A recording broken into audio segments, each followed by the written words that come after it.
keleu temyandu bako shugem go salami gair sharko udin lawalti ada gwadin chanyan jinam bibi metsuka boy duko the tek da keleu temyandu bako shugem go salami gair sharko udin lawalti ada gwadin chanyan jinam bibi metsuka kandam selfie karan odin bumay sharika good boy de tenyam de lugay sharika go janna parti ada goes wider again me dumba kandam selfie karan odin bumay sharika good boy de tenyam de lugay sharika go janna parti ada goes wider again me dumba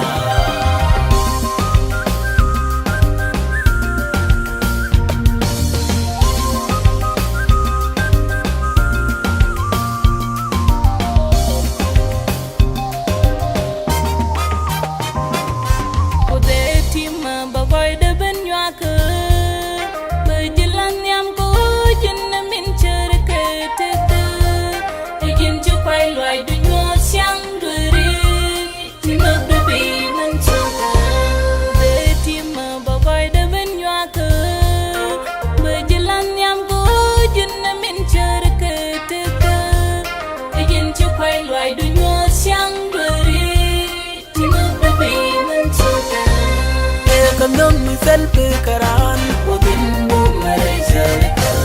good boy de tenyam de lugay sharika go janna parti ada goes wider again me dumba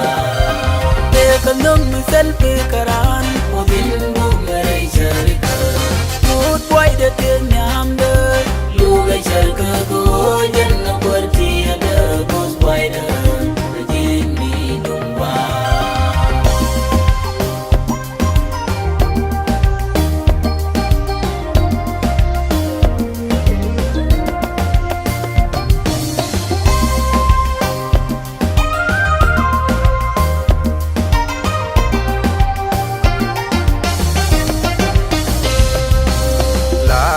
Dear Kagwan Michije Croderep, you by the Bengura Raymond me tell chat.